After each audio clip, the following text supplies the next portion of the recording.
इस होटल ही में मेरे हस्बैंड का खून हुआ है, एक पुलिस वाले ने किया है। प्लीज न्याय दिला दीजिए।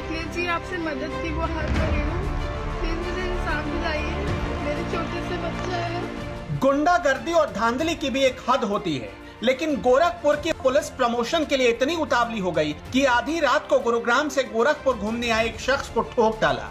सुन सकते हैं तो सुनिए एक बेवा की पुकार, जिसके मांग का सिंदूर पुलिस ने उजाड़ दिया। इस होटल ही में मेरे हस्बैंड का खून हुआ है, एक पुलिस वाले ने किया है। प्लीज न्याय दिला दीजिए, प्लीज न्याय दिला दीजिए। आप देखिए बाकी सारी क्लिप, कहीं खून नहीं है, वो खून से लथपथ थे।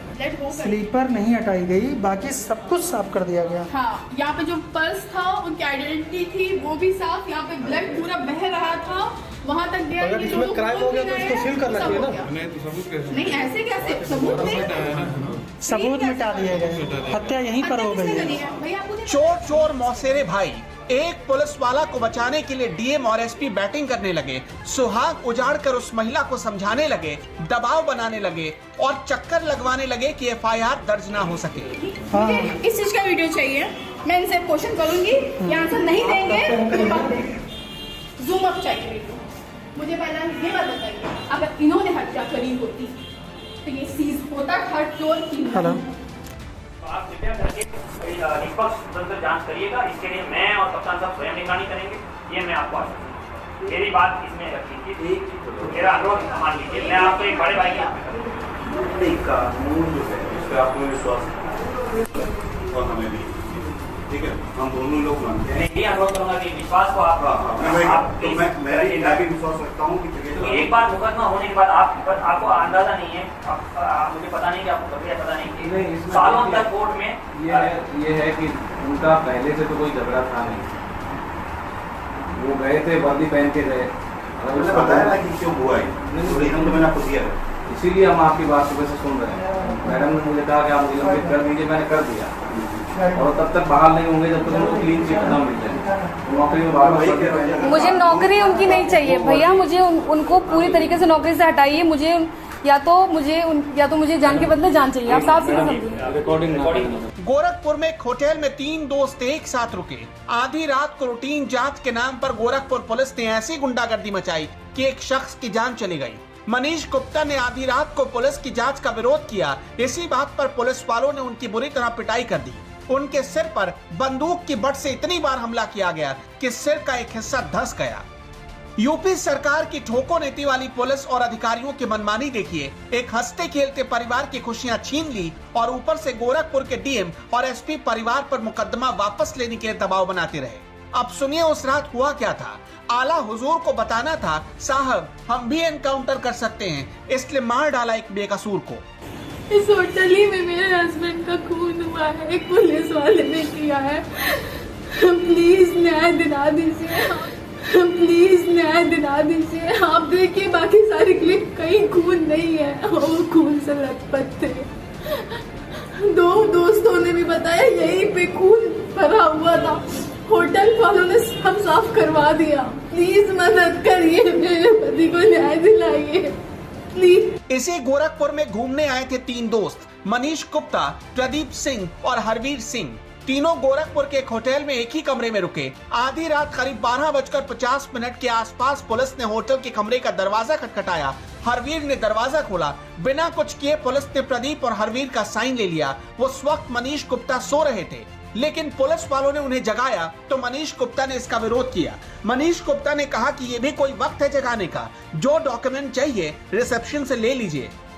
इस बात पर एसएचओ जगत नारायण सिंह भड़क गए। उनके भीतर का ठाकुर खून कुछ ज्यादा ही हिलोरे मार रहा था। वैसे भी सैया है कोतवाल तो डर काहे का। तो जगत नारायण सिंह ने मनीष गुप्ता को कहा कि पुलिस को उसका काम न सिखाओ। इसी बात पर बहस होने लगी। पुलिस वालों ने मनीष गुप्ता को बुरी तरह पीट डाला, बंदूक की बट से सिर पर मारा गया, सिर का एक हिस्सा अंदर की तरफ धंस गया। कोरम पूरा करने के लिए मनीष को अस्पताल में एडमिट करवाया गया ताकि दुनिया के सामने कहानी बनाई जा सके। आखिर में मनीष ने बेरहमी से दम तोड़ दिया।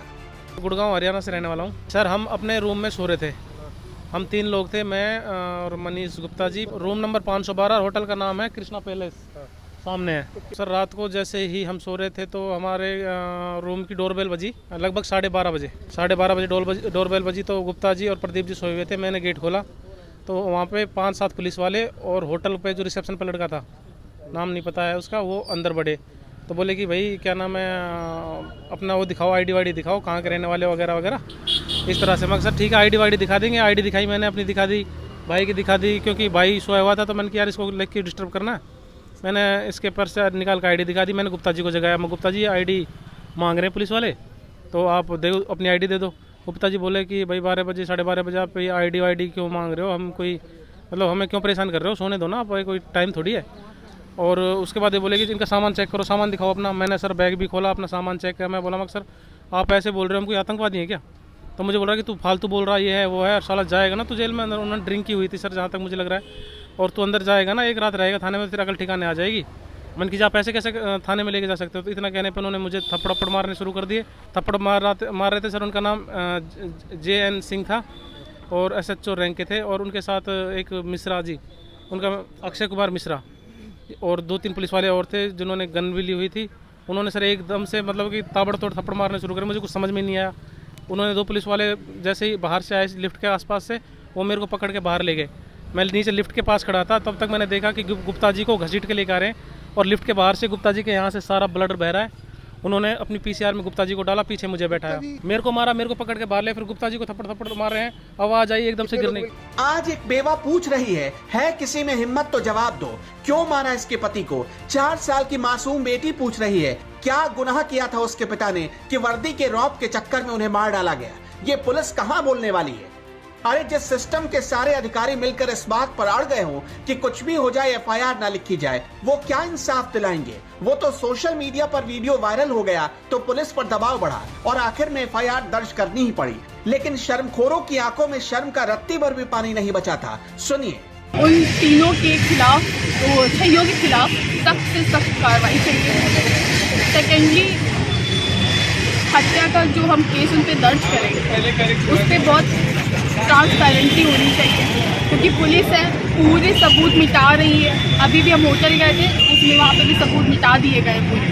तो मुझे पुलिस पे बिल्कुल भी बिलीव नहीं है। अस्पताल में युवक की हुई मृत्यु के मामले में कार्रवाई करते हुए 6 पुलिसकर्मियों को निलंबित किया गया है, और पूरे प्रकरण में जो भी लापरवाही हुई है उसकी जांच SP नॉर्थ को दी गई है, जिनकी रिपोर्ट के आधार पर आगे कार्रवाई की जाएगी। मनीष गुप्ता के परिवार को 10,000 देकर जुबान बंद करने की कोशिश की गई। अभी तक मामले में 6 पुलिस वालों को सस्पेंड कर दिया गया है।